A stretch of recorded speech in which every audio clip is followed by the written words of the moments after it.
Hey everybody, my name's Jared Bendis, and you've come to borrow a GoPro camera from the Kelvin Library here at Case Western Reserve University. Now, there is a lot of stuff we need to go over because there's a lot of stuff in the bag, and the GoPro camera wasn't designed by GoPro to be lent and used by multiple people. So they expect you to sort of own your GoPro, know everything about your GoPro, and to be your GoPro, but this is our GoPro that we're lending you. We want to make sure that we give you the best footing possible. So first things first, what's in the bag? We have a bag. Yay, there's a bag, and this bag is very useful because there's a lot of stuff inside of it. Now, when you are playing with the GoPro, and if you've never played with the GoPro before, it's really, really cool. It's GoPro, little camera right over here. Now, it's kind of neat, and we're going to go over all the little features on the camera. First, I want to talk about how the camera is connected to like things that you can attach it to.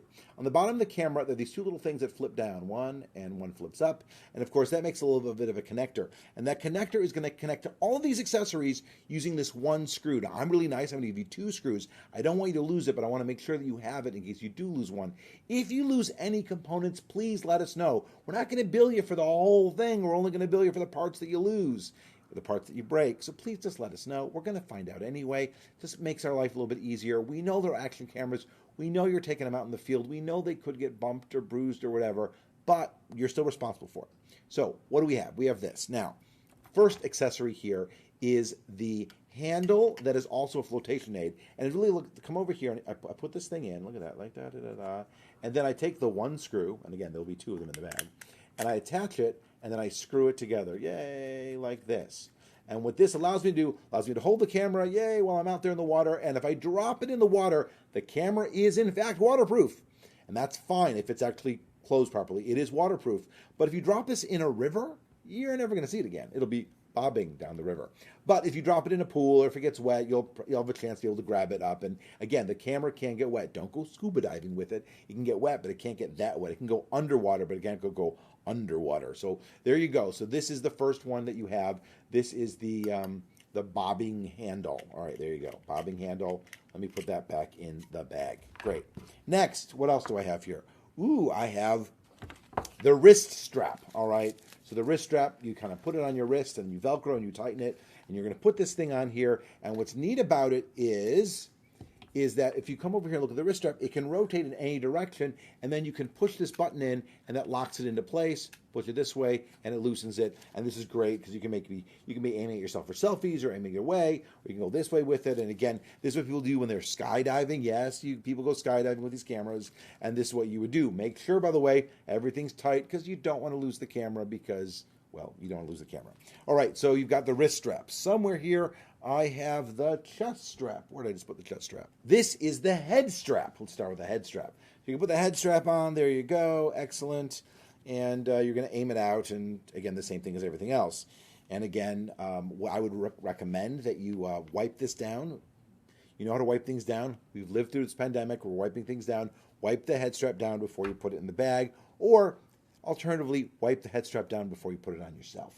All right, we are sharing these devices. We are using them across people, so we're asking people to realize that we are sort of in this community of you don't know how the last person left it, so you want to pretend that the person was a jerk, but then you don't want to be a jerk when you move on to the next person. Here's the chest strap.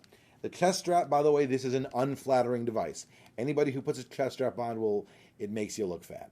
And then when you do, you see it kind of curves outward, and what makes this one really nice is that means that you can actually aim the camera. When I put it in, the camera can go all the way up. It can tilt upward. It can tilt downward. So this is what kind of really neat about this. And of course, obviously you screw it back into place here as well. So there's the chest strap, and you'll have to adjust it to make it fit you. All right, chest strap goes in here. So we've got the head strap, the chest strap, the water bobber. What else do we have? The tripod adapter. If you just want to put this on a tripod, so here is just a little bit of a piece of plastic that you put on a tripod. And in addition to being able to put it on a tripod, you can put it on a selfie stick. Yay! So selfie stick, this one just pulls straight out, pushes straight back. Again, really easy to use selfie stick. And you can put this on. You'll have to screw it on to get it nice and tight. There we go. Screw it on nice and tight. Again, there'll be a little screw in there to keep it there. And then this one here allows you to come over here and tilt it down. And I'm going to leave it tilted down so it fits in the bag. All right, I think I got one more attachment here. So yeah. Oh, last attachment. I've got this clamp. It's pretty tough looking clamp. Again, test what you're clamping onto so you don't ruin it, and also so that you don't lose the camera, because I think I've said like multiple times in this video, you don't want to lose the camera. You don't want to lose the accessories. You don't want to break the accessories. But again, let us know what's going on. We are really nice people. We're not out to get you. We're just trying to make sure that the next person gets to use the kit. So that's all in here. Now, there's 2 more items that we have to go over. Your AC charging block may look differently than this, but it's an AC charging block, USB on the other side in the bag. Cable, USB-C on one side, USB on the other. Now, this is not just a charging cable. This is also a data cable. So please don't forget which one's ours. By the way, it's really easy. It says GoPro on the cable. So there you go. Now, this camera is pretty awesome. See how nice I can flatten that down? It's pretty cool. So nice. Now, this camera opens up. Now, there's only one reason to open up the camera. One reason. And that is because you want to basically charge it. You can even move the data without opening the camera. You can do that via your phone. Now, let's take a look over here. Take a look over here. I pull this lever, pull it out, snaps, and it lifts straight up. Now, if this thing pops off, which it can do, don't panic, it'll pop back on.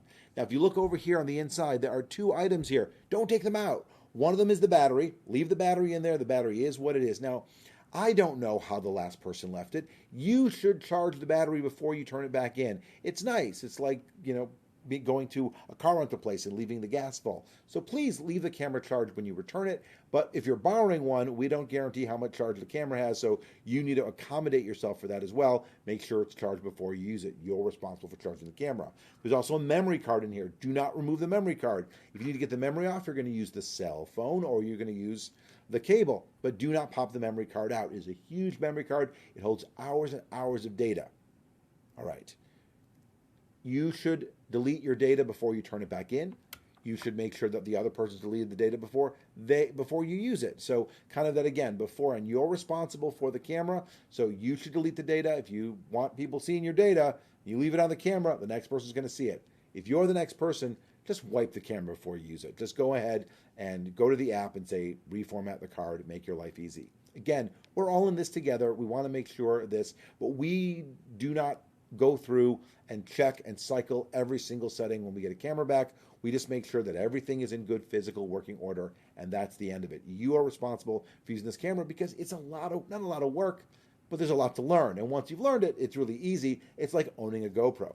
Now, pull it back, pull it down, push it back in, it snaps in, and now you have this waterproof, really awesome camera. It's a GoPro. It's made by GoPro. When you grab your phone, you're going to look for an app made by GoPro. I think it's called GoPro Quick now. Now, this camera has already been named KSL GoPro 8A or 8B or C or whatever. So when you go to do this for the first time, you're going to go find my camera, and it's going to find your camera if this is on, which we'll turn on in a second. You're going to need to learn to use the app. You're going to learn to figure out how this works. This is a touchscreen. This is the record button. This is the on button. You can do this without using an app. You can just do all the things on the touchscreen, but you want to make sure that you've set the settings that are right for you. Are you going to be in slow mode? Are you going to be in zoom mode? Are you going to be... There's a million modes in here, and I don't know what you want, so I wouldn't even know where to leave it for you. So you can do it without an app. A lot of people do it with the app because it's easier, and the app can actually control the camera. It can preview the camera. It can even download the video and edit from the camera. So the app is everything. The app is free, though they will, I'm going to tell you this right off the bat, they're going to nag you to get some sort of a cloud account, which you don't need to get. They're going to nag you to upload everything to the cloud, and they're going to charge you a fee for that, but you don't have to do that. The other thing you need to know is that we don't know when you're going to get this camera. So if you load the camera up on your phone and it goes, there's an update, you must update, do the update. There's nothing we can do about that. We don't know when the updates are going to happen. We will update it on a regular basis, but if between the 5 minutes that you borrow it, there's an update, and it forces you to do the update, by all means, do the update. If there's a problem, you have to let us know. If there's a problem, let us know. We're here to help. Again, we want you to use the camera. We know these are action cameras. We know you're going to have a lot of fun. Try not to scratch the lens. Try not to drop it. Try not to scratch the lens. Try to keep it clean. Try not to scratch the back part. If something happens, let us know. If you notice that it's scratched or damaged the moment you check it out, run back and let us know and say, I didn't do this. And then we'll try to get you another camera, and we'll figure out what happened from there. So there you go. This is the GoPro. Now, it's pretty easy. Press the on button. beeps a few times. Look, there I am, yay. And again, this is a touchscreen. It's really, really neat. So when I click the touchscreen, a menu comes up. I can see slow-mo mode. I can see the zoom mode. I can see right now, if I click on where it says standard, it'll bring up a little menu with all the settings that I can adjust and all sorts of things that I can do. And I can change, again, high res, high fast, all sorts of things. You need to figure out what it is that you want. I'm going to leave it in standard mode. You have all these capabilities at your disposal. So before you go and grab one of these and take it on your trip, play with it first. We're going to say this about everything. That's why we made this video. If you were to buy a GoPro, I bought a GoPro, you wouldn't just want to rip it open on your trip. You'd want to play with it first. You need to play with it first. GoPro, when it connects to your phone, sets up its own little Wi-Fi network, and then it connects via its own little local Wi-Fi. You've got to not be afraid to use this camera. It's pretty powerful stuff. And really, everybody's using these things. This is a GoPro 8. We've just upgraded from the GoPro 3, 8 to 3. Now, yeah, there's a 9 and a 10, and there'll be an 11 by the time you watch this video, and that's fine. But this is really, really awesome technology. Again, this drops down and allows you to hook it up to whatever you want to hook it up to. Pretty wild. If you have any questions whatsoever, you have to let us know.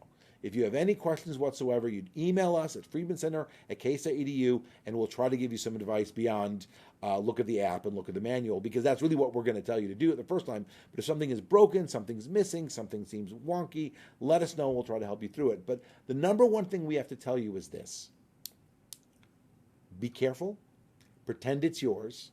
Remember all the goodies that are in the bag. Make sure everything is tight. Try not to lose the screw. But remember, I've given you an extra one just in case. So if you lose the screw, you let me know, and we'll make sure we give somebody else an extra one. We'll charge you a couple bucks for the screw.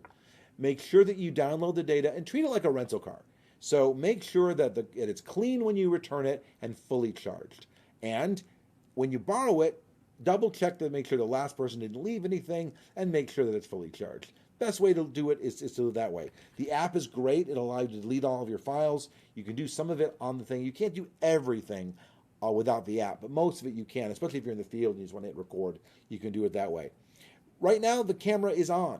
It doesn't look like it's on, but if I touch the back screen, it's going to turn back on again. So you want to make sure that if you want to turn it off, press the button, and and now it's powering off. And you want to make sure you do that, because it's easy to have this thing on and not know it, and then just be draining the battery. It turns the back off frequently because it doesn't want to drain the battery, but you will drain the battery down, and you only get one battery with this as you go through. So you want to make sure that you can sort of charge it as you go.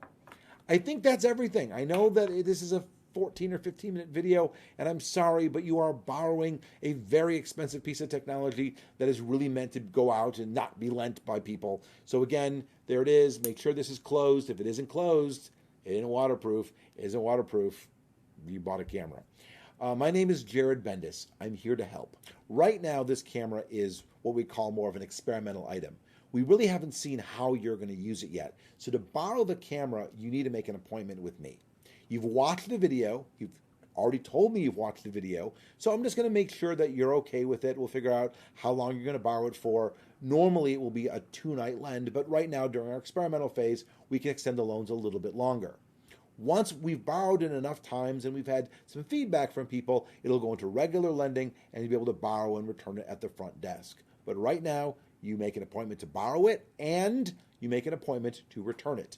To me, I'm Jared Bendis, and I'm here to help. Any other questions, you email friedmancenter@case.edu. And again, I hope you have a great trip, and I hope you really, really enjoy using it.